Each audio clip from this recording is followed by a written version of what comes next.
శుక్లాం బ్రహ్మ విచారసార పరమామాద్యాం జగద్వ్యాపినీం వీణా పుస్తకధారిణీం అభయదాం జాడ్యాంధకారాపహాం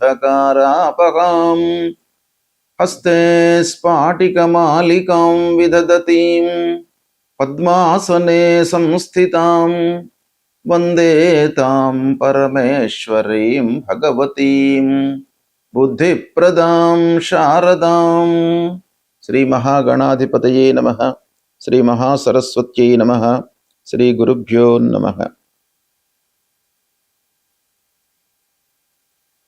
రవి గోచారము, రవి యొక్క సంచారం మూలకంగా జాతకులకు ఎలాంటి ఫలితాలు ఉంటాయి అనేటువంటి విషయాన్ని మనం చూసినట్టయితే,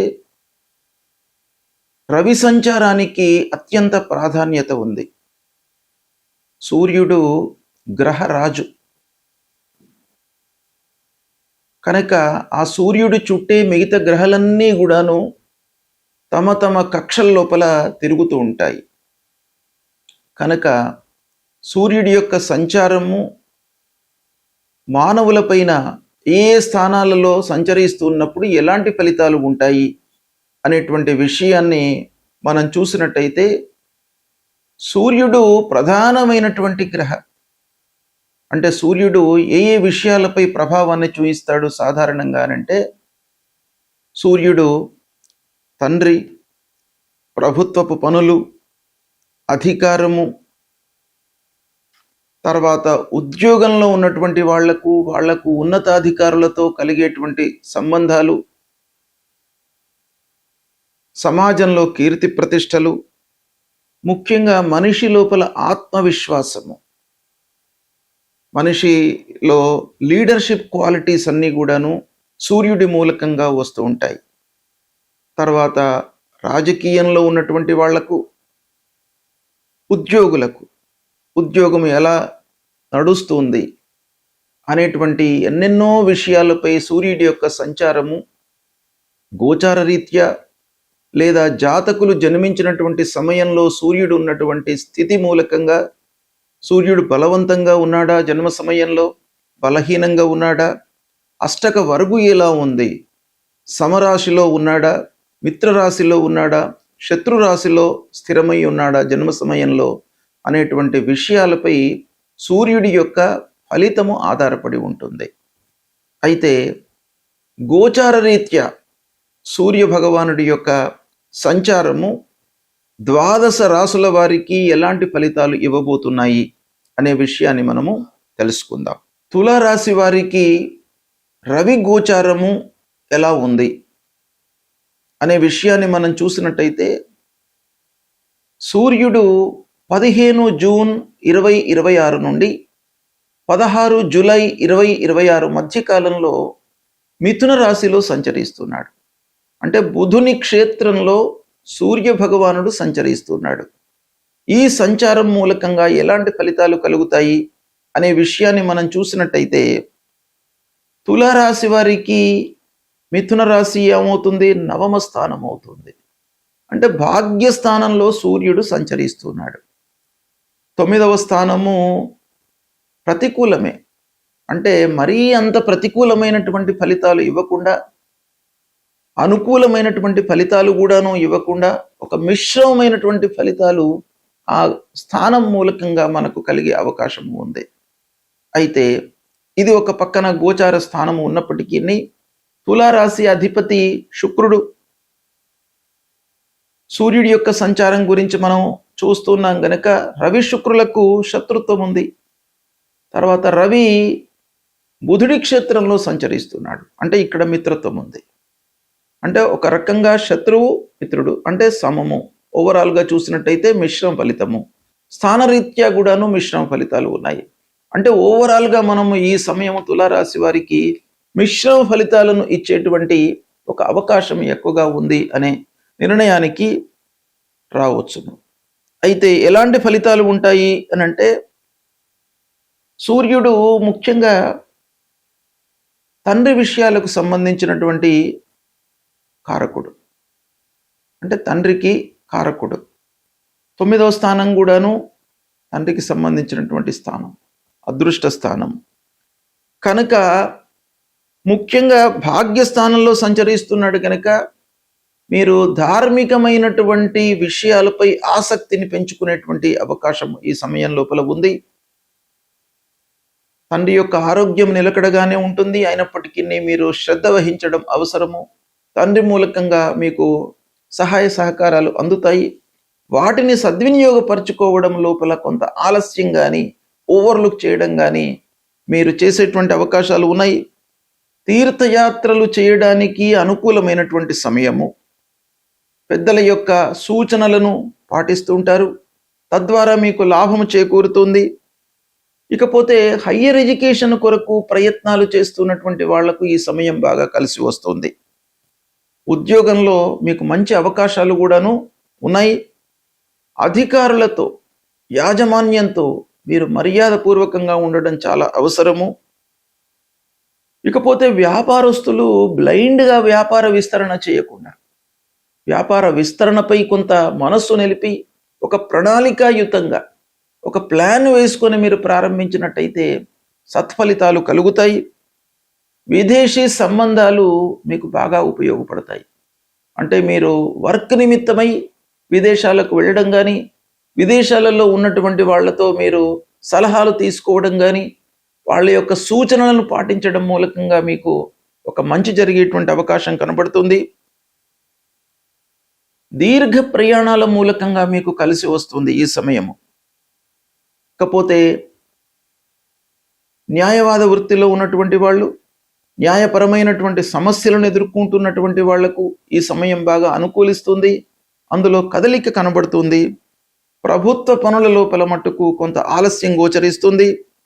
కుటుంబ పెద్దలు, తల్లిదండ్రులు, అన్నదమ్ములు, ఆత్మీయులు, దగ్గర వాళ్ళ యొక్క అనుకూలత మీకు బాగా కనబడుతుంది.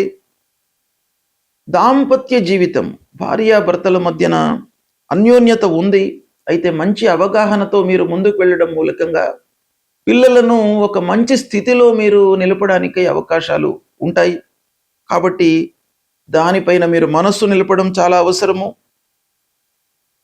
పిల్లల యొక్క విద్య అభివృద్ధి పథంలో పయనిస్తుంది. అంటే పిల్లలు మంచి స్థితిలో ఉండే అవకాశము ఉంది.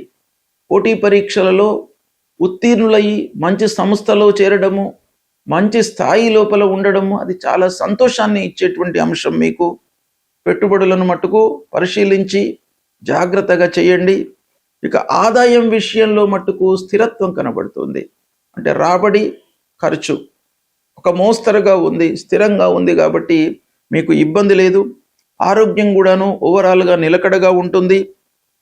మిత్రుల సహకారం లభిస్తుంది. ఓవరాల్గా మీరు చేయవలసినటువంటి విషయం ఏంటంటే సంయమనము అనేటువంటిది చాలా అవసరము. తులారాశి జాతకులకు ఈ సమయం లోపల కోపాన్ని తగ్గించుకోండి. తొందరగా రియాక్ట్ అయ్యేటువంటి మనస్తత్వాన్ని విడనాడండి. ఆలోచనను పెంచుకోండి. అప్పుడు ఈ సూర్య భగవానుడు మిథున రాశిలో సంచరిస్తున్నటువంటి సమయము మీకు అనుకూలిస్తుంది.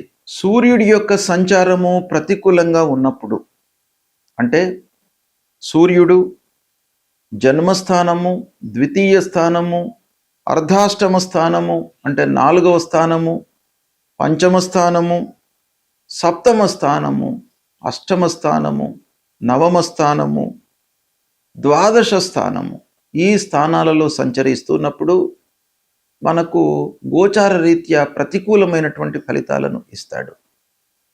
కాబట్టి ఈ గోచారంలో అంటే ఈ స్థానాలలో సంచరిస్తున్నప్పుడు మనము తప్పకుండా పరిహారాలు చేసుకోవాలి. అంటే పరిహారాలు చేసుకునే ముందు ఆ సూర్యుడి విషయమై, సూర్యుడి యొక్క సంచారం విషయమై మనము కూలంకషంగా తెలుసుకోవాలి. ఇప్పుడు గోచార రీత్యా ఎలాంటి స్థానాల్లో సంచరిస్తున్నాడు, జన్మ సమయంలో సూర్యుడు ఎలా ఉన్నాడు, బలవంతంగా ఉన్నాడా, బలహీనంగా ఉన్నాడా, మిత్రక్షేత్రంలో సంచరిస్తున్నాడా, శత్రుక్షేత్రంలో ఉన్నాడా, శుభ దృష్టి ఉంది ఆ సూర్యుడి పైన, లేదా అష్టక వర్గులో ఎన్ని పాయింట్స్తో ఉన్నాడు, ఇవన్నీ కూడాను కూలంకషంగా మనము చూసుకొని సూర్యుడికి సంబంధించినటువంటి పరిహారాలు చేసుకోవాలి. అయితే సూర్యుడికి యొక్క పరిహారాలలో ముఖ్యమైనటువంటి ఏంటంటే సూర్య నమస్కారాలు చేయడము. ఉదయాన్నే లేచి సూర్యుడికి 12 సార్లు నమస్కారాలు చేసుకోవడము, సూర్య భగవానుడికి అర్ఘ్యప్రదానం చేయడము. అంటే అర్ఘ్యప్రదానము అత్యంత ప్రధానమైనటువంటి పరిహారంగా మనకు శాస్త్రం చెప్తోంది. కాబట్టి అర్ఘ్యప్రదానం అంటే నీళ్లు వదిలిపెట్టడము సూర్య భగవానుడికి. అది మీరు చేసినట్టయితే చాలా సత్ఫలితాలు కలుగుతాయి. అంటే మీరు ఏం చేయాలి? అర్ఘ్యప్రదానం చేస్తున్నటువంటి సమయంలో ప్రతిరోజు కూడాను సూర్యోదయ సమయంలో ఒక రాగి పాత్రలో నీళ్లు తీసుకొని అందులో ఎర్రటి పువ్వులు లేదా అక్షతలు వేసి తూర్పు వైపుకు నిలబడి, అంటే తూర్పు దిశలో మన ముఖాన్ని ఉంచి అటువైపు నిలబడి, అంటే సూర్యోదయం అటువైపు నుంచి అవుతుంది కనుక సూర్యుడికి ఎదురుగా మనం నిలబడి అర్ఘ్యప్రదానం ఇవ్వండి. తద్వారా మీకు ఆ సూర్య భగవానుడి యొక్క అనుకూలత కలుగుతుంది. ఇది చాలా ప్రధానమైనటువంటి పరిహారము. రెండవది, ఆదిత్య హృదయము పారాయణం చేసుకోండి. మూడవది, సూర్యుడికి సంబంధించినటువంటి మూల మంత్రం జపా కుసుమ సంకాశం కాశ్యపేయం మహద్యుతిం తమోరిం సర్వపాపఘ్నం ప్రణతోస్మి దివాకరం అనేటువంటి ఈ మూల మంత్రాన్ని ప్రతినిత్యం కూడాను చదువుకోండి. సూర్యుడికి సంబంధించినటువంటి గాయత్రి జపము మనకు శాస్త్రంలో చెప్పబడి ఉంది.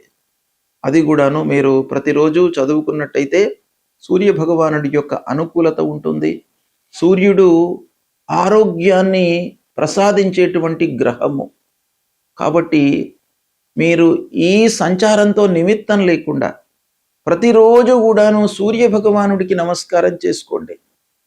ఆదిత్య హృదయం చదవండి, పారాయణం చేయండి, సూర్య గాయత్రి జపించండి. మీకు ఆరోగ్యము ప్రధానంగా సూర్యుడు ఇస్తాడు. ఆరోగ్యమే ప్రధానం కాబట్టి ఆరోగ్య సమస్యలు లేకుండా ఉన్నట్టయితే జీవితంలో మనకు కలిగేటువంటి ఫలితాలను అనుభవించడానికి మనకు ఆస్కారం ఉంటుంది. కాబట్టి సూర్యుడిని మీరు ప్రతినిత్యం కూడాను కొలవండి, అనుగ్రహాన్ని పొందండి. శుభం.